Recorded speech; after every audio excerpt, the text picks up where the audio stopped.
assim agora, você. Vieram depois os discípulos de João e lhe perguntaram: por que jejuamos nós e os fariseus muitas vezes, e teus discípulos não jejuam? Respondeu-lhe Jesus: podem acaso estar tristes os convidados para casamento, enquanto o noivo está com eles? Dias virão como em que lhes será tirado o noivo, e nesses dias hão de jejuar. Ninguém põe remendo de pano novo em veste velha, porque o remendo tira parte da veste e fica maior a cultura. Nem se põe vinho novo em odres velhos, do contrário, rompe-se os odres, derrama-se o vinho e os odres se perdem. Mas põe-se vinho novo em odres novos, e ambos se conservam. Fechamos nossos olhos, meus irmãos, mais uma vez. Agora, diante do texto do livro, oremos ao Senhor. Senhor Deus, que o Senhor, através da tua palavra, fale, ó Pai, aos nossos corações, que o texto bíblico que nós queremos servir, porque a tua palavra venha de encontro aos nossos corações, ao coração desse pregador, ao coração de todos os irmãos aqui da igreja. Sejamos fortalecidos numa compreensão mais aprofundada da tua palavra. Em nome de Jesus. Amém. Meus irmãos, há um pastor do Tocantins que é uma grande referência para o meu ministério. Infelizmente, ele já é pastor, porque ele sofreu um acidente e ficou com algumas sequelas. Mas é pastor de quando eu mudei para Belo Horizonte, a pastor da igreja, que nos aconselhou para casarmos e nos marcou de tantas formas. Uma das coisas nele que me marcou é uma frase que ele repetia sempre. Sempre o pastor Renato Tomou repetia a frase e disse o seguinte: o problema do coração é o coração do irmão. Talvez, meu irmão, não exista lugar onde isso se torne mais evidente que o problema do coração é o coração do problema do que a nossa própria fé. Quando o nosso coração, meus irmãos, insiste constantemente em buscar certo tipo de auto-justificação, porque esse não é apenas o problema da auto-justificação, não é um problema apenas do homem sem fé, do ímpio, mas é essencialmente o nosso problema, um problema da igreja, é o que nós vamos conhecer. Existe, meu irmão, sempre dentro de nós, naturalmente, algo que nos faz querer merecer Deus. Merecer o amor de Deus, merecer a aceitação de Deus, merecer um lugar na mesa de Jesus. E se nós formos bastante honestos nessa noite, nós sentimos a realidade de que nós precisamos fazer algo para merecer o que nós temos.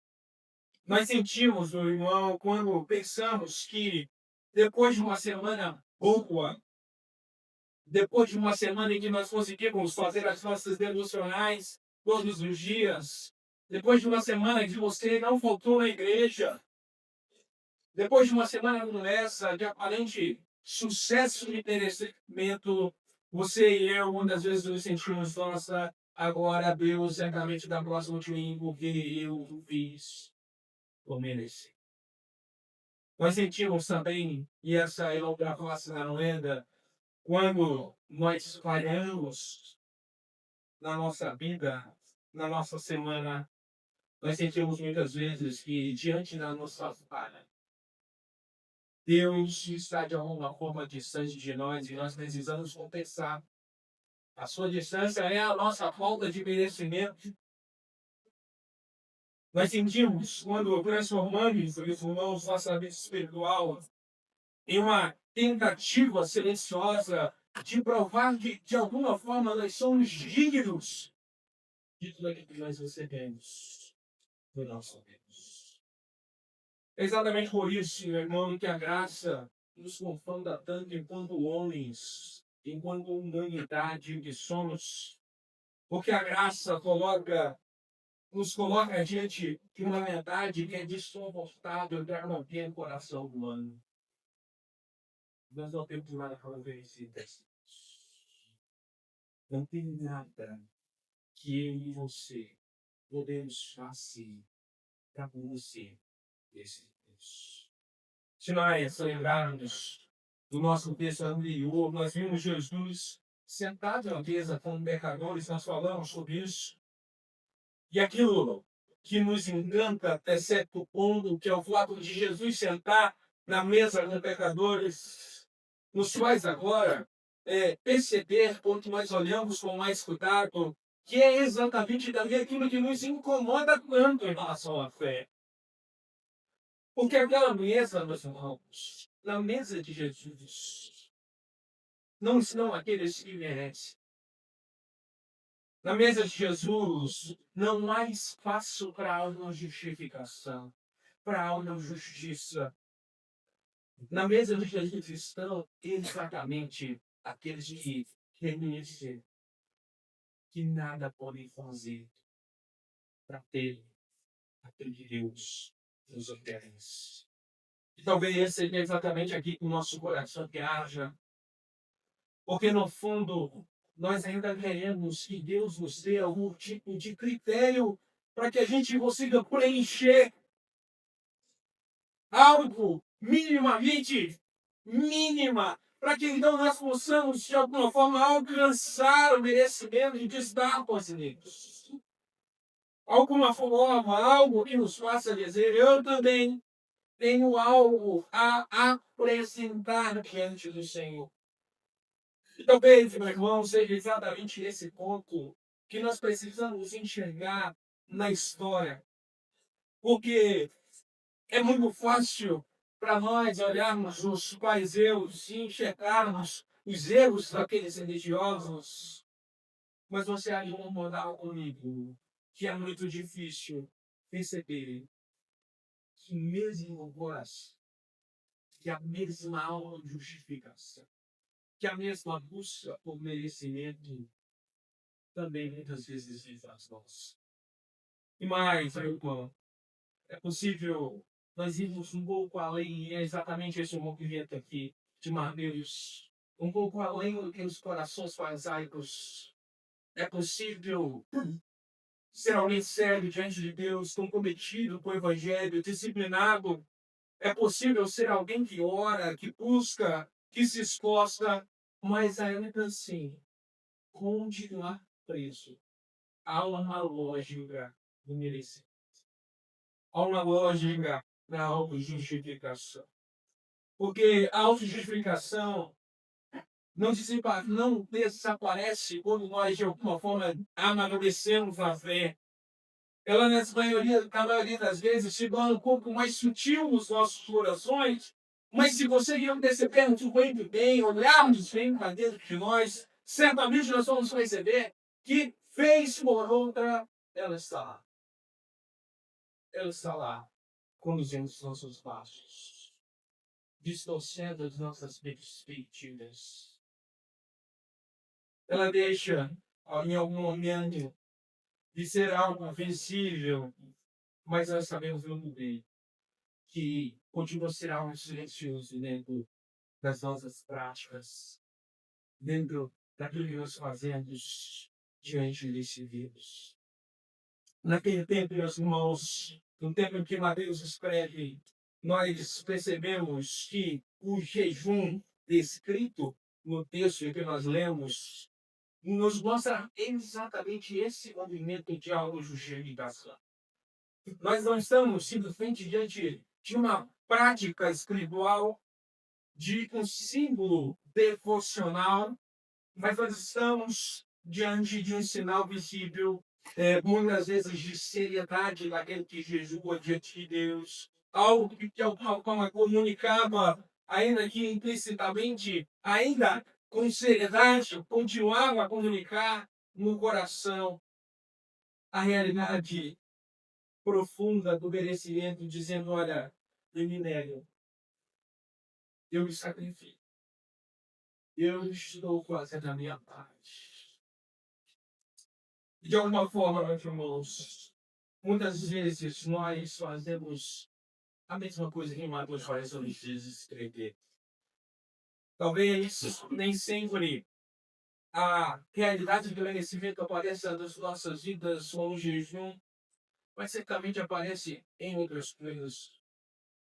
Seja nas nossas rotinas emocionais, nas nossas ânsias de lermos a Bíblia rapidamente em um ano, mesmo sabendo que nós não entendemos nada ainda a respeito dela.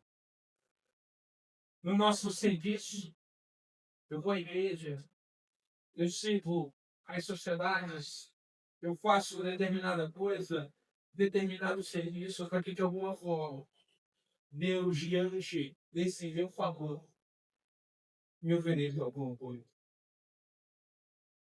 Sem entender, nós começamos a nos apoiar aqui nessas realidades. Começamos a usar essas coisas que nós fazemos como base da nossa segurança diante do nosso relacionamento com Deus. Como se, no fundo, Deus olhasse para a gente, olhasse para mim, para você e falasse assim, olha, o meu servo é bonzinho. Ele conquistou determinada bênção com seus velhos, então vou oferecê-los. Mas o texto dessa noite nos mostra que o problema é o coração. É um coração do problema. Porque o problema é o nosso coração que insiste em transformar aquilo que nos é oferecido graciosamente em algo que se relaciona com os nossos méritos. E quando, meus irmãos, nós fazemos isso, nós jamais conseguiremos entender plenamente o que significa, de fato, sentar na mesa de Jesus. É sobre isso que o texto bíblico nos fala. E eu quero convidar os irmãos a olharem para esse texto de Mateus comigo sobre o seguinte tema: a alegria de pertencermos graciosamente a Jesus. E você pode observar o meu primeiro ponto, nos dois primeiros versos 14 e 15, nós encontramos a realidade de que se nós pertencemos a Jesus, nós vivenciamos a alegria de estar na sua presença. Olha comigo o verso 14, que nos mostra os discípulos de João Batista, é o que nos descreve o texto. Agora, são esses discípulos que passam a questionar a Jesus a respeito da realidade do jejum. Nós costumamos falar dos fariseus, esses geralmente estão na ponta da nossa língua, como religiosos distantes de Jesus. Isso nós já vimos ao longo da nossa caminhada no Evangelho de Mateus. Mas aqui, meu irmão, questionamento vem de um outro tipo de pessoa. Aqui nós estamos falando de discípulos de João Batista. E falar que discípulos de João Batista questionam Jesus já nos mostra muito acerca da nossa vida. Porque esses homens não eram homens irreverentes. Não eram homens superficiais na democracia. Pelo contrário, eram discípulos, homens sérios, discípulos de um profeta fiel. João Batista havia preparado, você sabe muito bem, o caminho de Jesus. Esses homens que Mateus descreve foram ensinados a viver com um rigor diante da palavra, com a disciplina, com um senso de arrependimento. Eram homens genuinamente comprometidos com o próprio Deus. Mas o texto nos mostra que mesmo homens como esse ainda eram incapazes de entender verdadeiramente quem Jesus é. Há uma pergunta no verso 14, meus irmãos, feita por esses homens. E essa pergunta revela o coração deles. Eles dizem: por que nós jejuamos? E os fariseus sabem, mas os teus discípulos não. Jesus olha para aqueles homens, eu tenho esse texto, e não responde com uma teologia técnica a respeito do jejum. Jesus nem mesmo explica o que de fato é o jejum. Jesus responde possuindo uma imagem diante dos olhos daqueles homens. Ele mostra a cada um deles algo que todos que ouvissem ali podiam entender naquele moço. Jesus fala de um casamento. Essa é a imagem, é o quadro que Jesus começa a pintar diante dos olhos daqueles homens e diante dos nossos olhos nessa noite. E Jesus então faz uma pergunta. Podem acaso estar tristes os convidados para o casamento enquanto o noivo está com eles? Naquele contexto, meus irmãos, isso era quase um absurdo. Jesus pinta um quadro absurdo. Algo que qualquer um olharia e dizia assim, olha, isso é maluquice. Isso é andar por aí com uma melancia nos nossos termos, pendurado no pescoço. Um casamento naquela época, meus irmãos, era um momento de maior alegria na vida de alguém. Era uma celebração, era uma festa, era comunhão com toda a família, com todo o povo. Era o símbolo da continuidade geracional, porque o casamento cria filhos. Para o povo judeu era a bondade sendo perpetuada. Ninguém jejuaria em algo tão alegre e tão feliz assim. Ninguém se colocaria num estado de luto em meio a uma festa. Porque era exatamente isso que o jejum mostrava. Jejum, naquele tempo, meus irmãos, era luto. Era luto, era morte. O jejum no Antigo Testamento, você há de lembrar comigo, estava ligado necessariamente a uma realidade de tristeza. Joel, quando ouve Deus falar lá no seu livro, que vai destruir o povo, ele se veste em pano de saco. Ele se priva de todas as coisas. Ele se entristece na presença do Senhor. Da minha mais ou menos, jejum, meu irmão, era a linguagem do amor. Era a expressão mais alta do arrependimento, era o grupo de verdade, era o quebrantamento, era o reconhecimento profundo da necessidade do favor de Deus. Mas Jesus diz: vocês estão em um casamento, não em um lugar de morte. O noivo está presente diante de vocês. Meu irmão, Jesus não está apenas explicando uma realidade prática religiosa para aqueles homens. Jesus está nos mostrando uma nova realidade. É como se Jesus olhasse para aqueles homens e dissesse: vocês não estão entendendo o momento em que vocês estão vivendo. Vocês não estão entendendo quem está na frente de vocês. Vocês continuam vivendo como se não tivesse um Deus. Como se Deus não tivesse enviado o favor até vocês. Como se o noivo não tivesse chegado. Mas o noivo está aqui. O noivo está falando com vocês. Sabe, meus irmãos, por que aqueles homens insistiam em viver assim? Porque, apesar de Jesus ser uma prática legítima, o problema não era a prática em si, o problema era o coração daqueles homens por trás dessa prática. Porque eles jejuavam enquanto Jesus, o noivo, estava diante deles. Aquele era o momento de festa.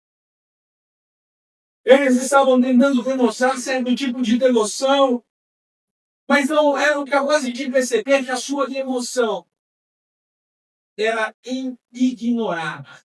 Aquele que Deus estava mostrando.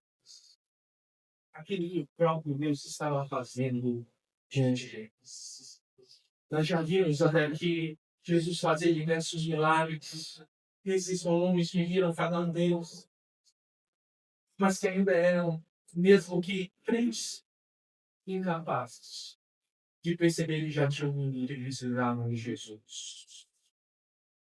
Eles estavam preocupados com sua espiritualidade, mas eram incapazes de perceber o Salvador que já estava diante deles, meus irmãos. Isso é demais a nós, porque nos mostra que é possível, meu irmão. É possível estar envolvido em práticas espirituais e ainda assim ser alheio à pessoa de Deus. O problema desses homens não era a falta de disciplina, era a falta de discernimento. Eram incapazes de reconhecer um tempo que estava diante deles. E quando o coração não reconhece o tempo, meus irmãos, ele transforma necessariamente a fé em peso.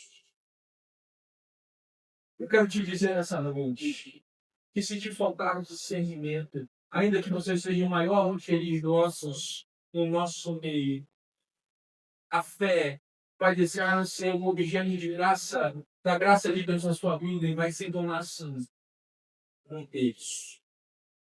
Se o noivo está presente, meu irmão, a nossa espiritualidade não pode ser marcada como uma tentativa meritocrática.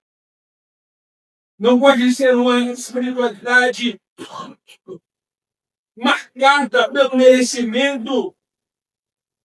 Se o noivo está presente, meu irmão, a nossa vida precisa ser marcada pela alegria de estar com o noivo, de estar em sua presença, pelo contentamento que a presença dele nos dá, pelo descanso do futuro certo de que estar diante dele pode nos oferecer.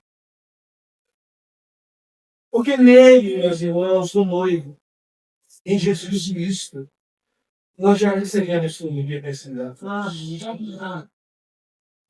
É exatamente aqui, meu irmão, que a lógica da justificação é quebrada, é partida no meio. Porque enquanto nós tentamos merecer, nós vamos continuar vivendo numa tensão. Nós vamos continuar vivendo em dívida. Nós vamos continuar, meus irmãos, como se nós estivéssemos no mundo. Porque você sabe, tanto quanto eu, que está endividado está exatamente um triste. Não tem nada que me impressiona mais alguma dívida. Mas quando os nossos olhos se abrem nesse momento, quando nós nos despertarmos da nossa própria religiosidade, nós perceberemos que o nosso noivo está nele, irmão. E que o nosso noivo bem do bem. E para promover as nossas maiores necessidades. Agora, meus irmãos, são exemplo de tentar conquistar o espaço diante de Deus. Agora é tempo de celebrar a presença do Senhor. Spurgeon, príncipe dos pregadores, dizia que a presença de Cristo deve ser nosso banquete. Porque onde Cristo está, deve haver plenitude de alegria. A tristeza é incapaz de reinar as bodas. Meu irmão, não cai nesse erro, meu irmão. Não cai no erro de sair dos discípulos de Jesus e ainda viver tentando merecer. Não cai no erro de estar na presença de Cristo e viver como se estivesse no funeral, entristecido, com peso nos seus ombros, tentando provar algo a alguém que você nem sabe quem, tentando conquistar aquilo que já foi oferecido para você graciosamente. Não caia no erro, meu irmão, de estar diante de Jesus e não conseguir descansar. Porque o próprio Jesus te disse: vinde a mim todos que estáis cansados e sobrecarregados, porque nos alimenta. Por que, meu irmão? Porque nós continuamos a rejeitar a presença do mundo, mesmo ele já tendo nos mostrado todos os seus milagres. mesmo ele já tendo alcançado aquele que nós mais precisávamos, que é a nossa salvação. Se não está presente no corpo, então isso é dentro de alegria. Porque a nossa alegria não depende das circunstâncias que nós vivemos. Depende do nosso mundo. Depende de Jesus. Esse é o tempo de descanso e honrar. Esse é o tempo de percebermos e passarmos a viver pela graça. Porque Cristo está diante de nós, meu irmão, com sua mão estendida, com a sua letra forte, não agindo de acordo com o que merecemos, porque se assim fosse, nós estaríamos perdidos. Mas Jesus disse: vai capaz de nos obedecer a sua misericórdia. Verso 16, nós percebemos Jesus mostrar uma realidade ainda mais profunda acerca do nosso coração próprio. Nos mostrando que se nós pertencemos a Jesus, nós não limitaremos ou não remendamos o Evangelho. Não é apenas, meu irmão, que aqueles homens não estão, a realidade aqui não é apenas que aqueles homens não estavam reconhecendo o tempo em que viviam, quem estava necessariamente diante deles, mas há algo mais profundo a acontecer no texto. Eles estavam tentando encaixar o novo dentro do velho em Jesus. Então Jesus usa uma outra imagem do cotidiano daquelas pessoas. Ele diz que ninguém coloca um revendo de pano novo em uma roupa velha. A lógica de Jesus é bastante simples aqui, meu irmão, bastante clara. O pano novo, ainda que não tenha passado o processo de encolhimento após a lavagem, a ideia é essa. Quando é costurado em uma roupa velha, já desgastada, já alagada por causa do tempo, ao ser lavado, vai puxar o tecido antigo. E o resultado certamente não será a melhora da peça. É o que Jesus quer nos mostrar. Jesus quer nos mostrar que quando remedamos um pedaço de tecido novo num pedaço velho, que nós temos, na verdade, a melhora. O rastro fica ainda maior. Jesus está dizendo, meus irmãos, que esse elemento não funciona. E aqui nós começamos a enxergar o que realmente estava por trás das intenções daqueles homens. Da pergunta que eles fazem a Jesus. Não era apenas uma ideia confusa acerca do jejum, mas era algo muito mais profundo. Eles estavam tentando preservar o sistema antigo da religiosidade deles, enquanto eles olhavam para algo completamente novo sendo oferecido diante dos seus olhos. Se no texto anterior, meus irmãos, o problema dos fariseus, nós vimos no nosso último sermão, era a falsa justiça.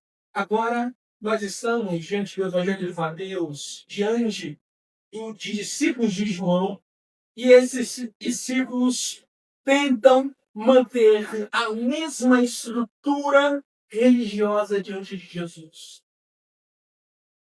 Eles querem Jesus, mas não querem talvez não o seu sistema meritocrático. Eles querem Jesus, mas continuam confiando na sua própria justiça. Eles querem Jesus, meus irmãos, mas continuam presos aos seus próprios critérios. Eles querem Jesus, mas continuam organizando as suas vidas a partir das categorias que eles mesmos criaram. Então Jesus olha para esses homens. Jesus olha para cada um deles e diz: olha, isso não funciona. Isso é um evangelho com remendos. Isso é um evangelho verdadeiro. O evangelho verdadeiro não pode ser eliminado. Cristo, meu irmão, não veio melhorar sua vida antiga. Perceba isso. Não foi para isso que Cristo Jesus veio. que Ele te chamou, que você está aqui. Cristo não veio ajustar a sua religiosidade, algo que já existia no seu coração, e então Ele vai consertar, Ele vai arrumar um pouquinho. Cristo não veio completar a gente. Cristo não veio nos completar. Ele não é uma partezinha que nós está faltando nas nossas vidas. Cristo veio fazer é o que essas pessoas nos expõem novas todas as coisas. Cristo veio confrontar profundamente o seu e meu coração. Essa imagem mostra exatamente essa realidade. A vida cristã não pode ser uma reforma superficial. Não pode ser uma vida de adolescente, né? A vida de adolescente é aquela que só passa aonde os olhos veem. Não é um verniz espiritual aplicável sobre uma estrutura velha para enganar.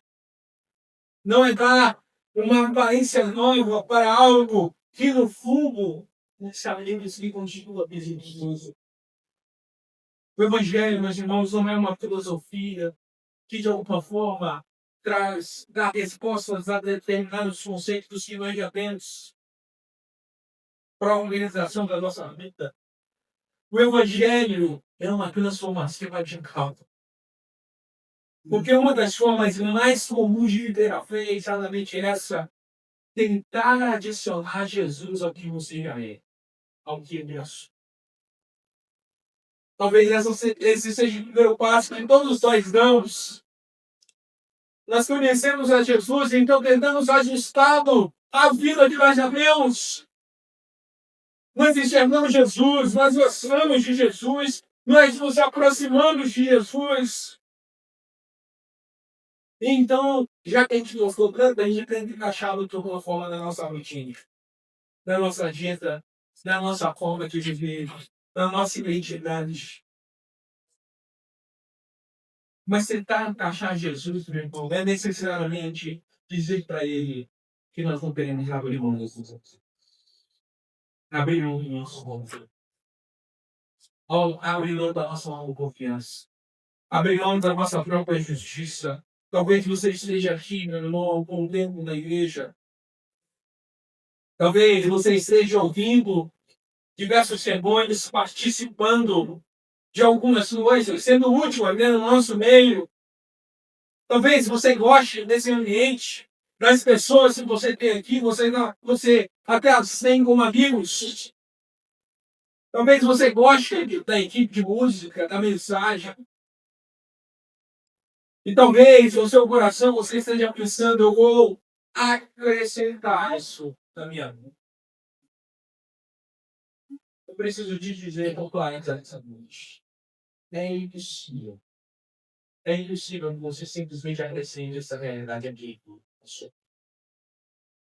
Não é possível receber Jesus sem abrir mão do composto de mundo que você é. Não é possível receber Jesus sem abrir mão da confiança que você tem em si mesmo. Não é possível receber o verdadeiro Cristo sem abrir mão da sua própria justiça. O Evangelho não é algo a somar na sua vida. O Evangelho é aquilo que substitui o seu negligência. Porque não há nada que você possa fazer para aceitar, para ser aceito por Jesus, melhor dizendo, nada. Quando nós tentamos viver no cristianismo de entendendo o que acontece exatamente é o que Jesus nos expõe aqui, o rasgo aumenta. Outro texto bíblico diz que se nós expulsarmos um demônio e não preenchermos o vazio com Cristo, vai vir coisa pior. Porque quanto mais, meu irmão, você e eu tentamos misturar a graça de Jesus aos nossos méritos, às nossas vontades, à nossa vida, mais a realidade da divisão vai ser exposta, da separação vai ser exposta. mais instável nós nos tornaremos, mais frustrados nós seremos, mais cansados nós estaremos. Porque essas duas realidades não se misturam. A graça não pode ser configurada aos nossos méritos. O Evangelho não cabe dentro de um sistema de autojustificação. Meu irmão, ou você vive pela graça de Cristo, ou você vai viver a sua vida toda tentando merecê-la, para no final dela ouvir, vai, imagina.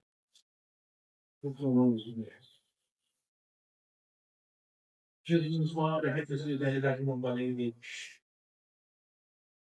Então, pare, irmão. Pare de tentar adicionar Jesus na sua vida.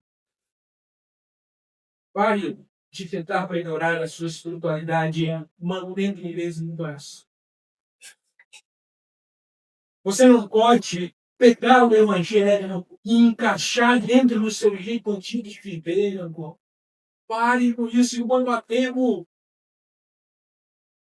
Deixe a sua vida velha para trás. Porque tentar encaixar Jesus na sua velha vida não vai resolver o seu problema.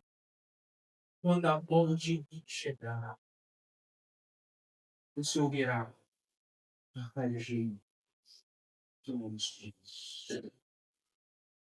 Jesus nos mostra que quando não comeremos que nós vamos viver uma falsa conversa, achando que nós estamos conquistando Deus. E na verdade, tudo isso já foi quando nós ainda estamos verdadeiramente separados. Meu terceiro ponto, meus irmãos, você pode observar no verso 17. E nós chegamos aqui no nosso ponto desse irmão. Se pertencemos a Jesus, nós recebemos uma paz. Primeiro, Jesus nos mostrou que é necessário reconhecer o tempo que nós estamos. E esse é o tempo de graça, de alegria, de contentamento na presença do noivo que ele é. Depois, em nosso segundo ponto, nós vimos que não é possível remendar o Evangelho. Não dá para tentar encaixar esse noivo, esse Jesus, esse Cristo, dentro da nossa velha vida, das nossas velhas estruturas. Agora já estamos no seu último movimento aqui nessa PIB. Vai entrar mais um. Ele toca exatamente na raiz.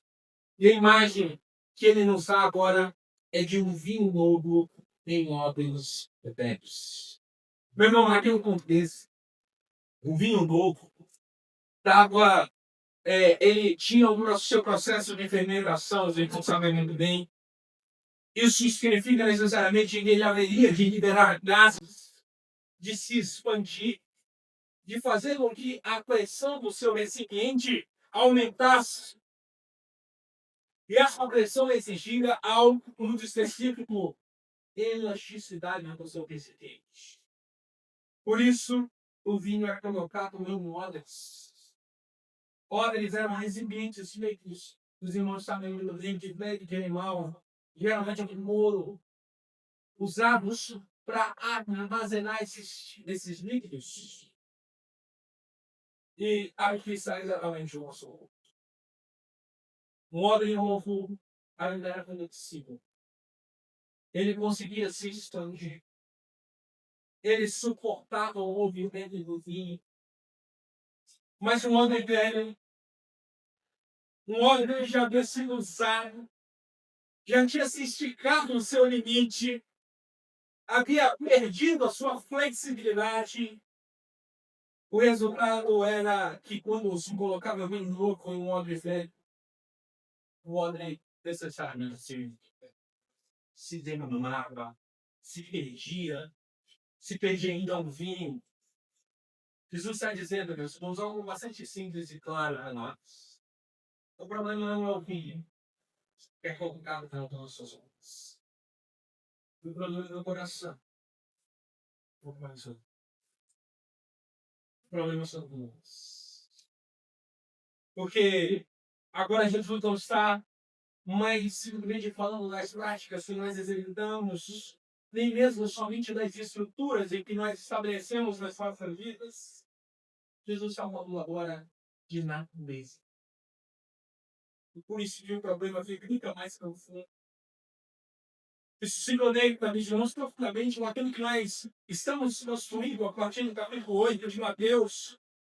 Se nós lembrarmos, desde o início do capítulo 8, nós vemos Jesus curar, Jesus libertar, Jesus perdoar, Jesus chamar.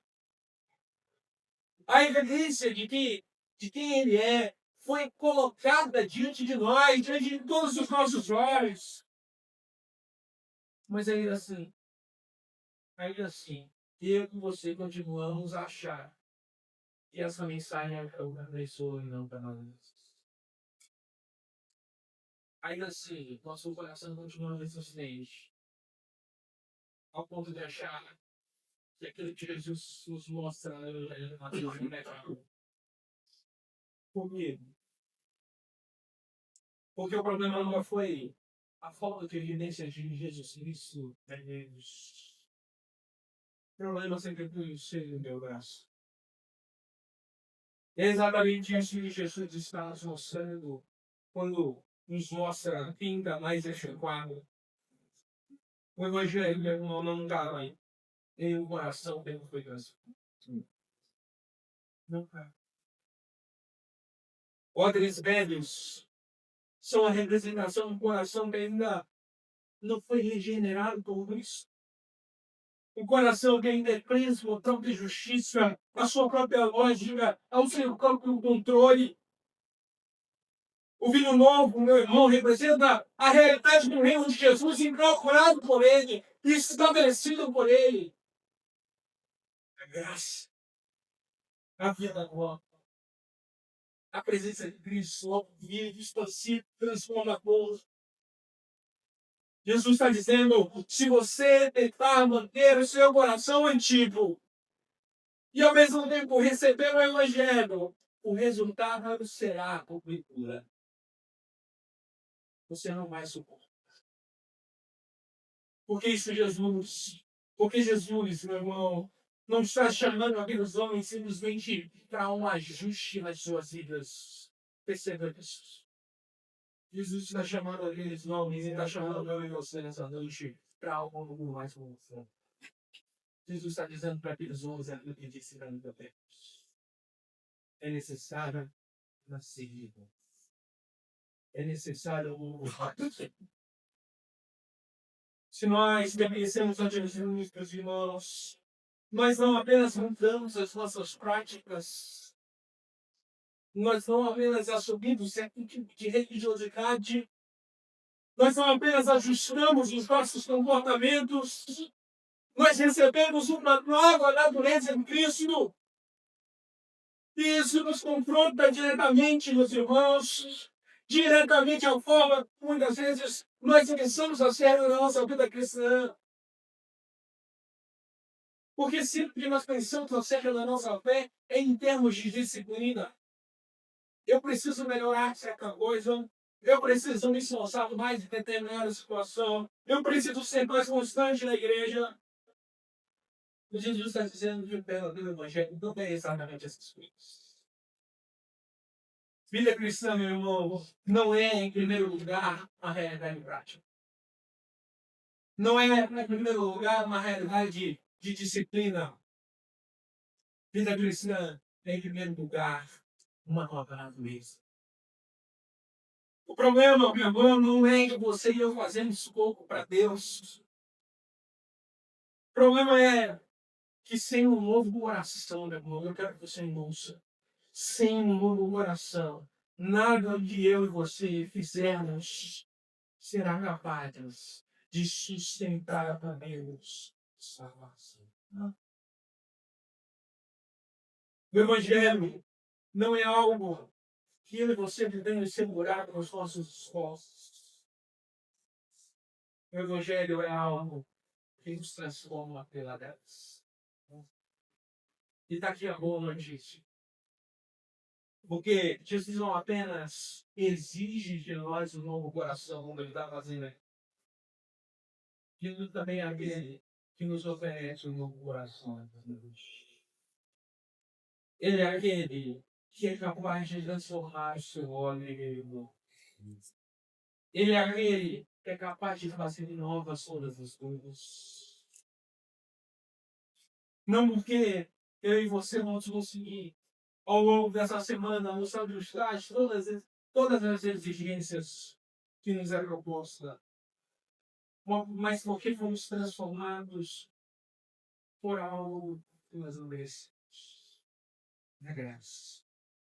Nós amamos uns e outros, não porque somos bonzinhos e ele não conseguiu nos amar. Nós o amamos porque ele nos amou. Cristo é aquele que nos amou primeiro. O Evangelho, meu irmão, não é melhorar a sua vida. Não é intensificar suas práticas.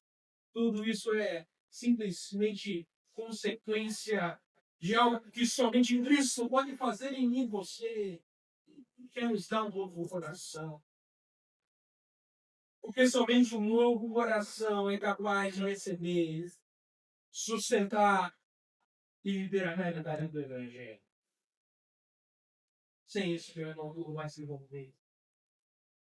Sem isso, toda a nossa luta é vã. Mas pela graça de Deus, nós nos tornamos bons. Então, finalmente, passamos a viver como aqueles que, claro, pertencem a Jesus.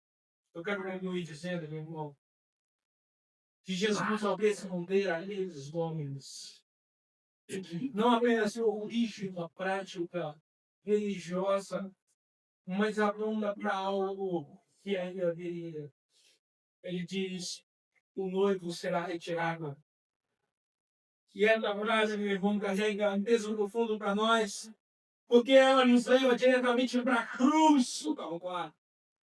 Até aqui, Mateus, meu irmão, nós vimos Jesus fazendo algo extraordinário, chamando pecadores, aproximando pecadores, sentando na mesa com pecadores. E talvez a pergunta que pare sobre nós seja: por que Jesus faz todas essas coisas? Por que Jesus se aproxima de quem não merece? Por que ele se assenta com quem não tem nada para oferecê-lo? Por que ele não exige primeiro uma mudança? Por que ele não exige? Porque o méritos, então, ajude a vida daqueles pecadores. Mateus nos mostra. Jesus responde. Porque ele mesmo quando Jesus diz que o noivo será retirado, ele nos aponta necessariamente para tudo que aconteceu na cruz.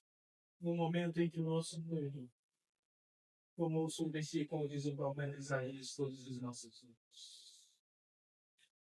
Naquele momento em que o noivo se fez mérito diante de Deus, se fez justiça diante de Deus. Não por acaso, não por fraqueza, mas por propósito do meu povo. Na cruz do Calvário, a justiça de Deus foi plenamente satisfeita, o pecado foi tratado, a dívida foi paga, a graça foi garantida. Aquilo que nós tentamos conquistar como esforço foi dado gratuitamente em Cristo Jesus na cruz do Calvário. E é por isso que o Evangelho não é aquele que produz em nós uma vida melhor.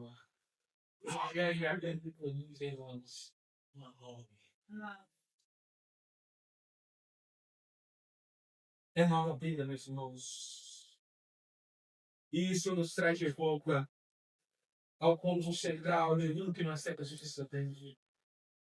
Mateus tem nos mostrado nesse capítulo, e capítulo após capítulo, que não falam da poder em Jesus, não falam da evidência de quem ele é, não falam da graça.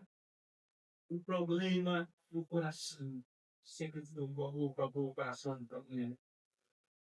Talvez isso agora fique mais claro.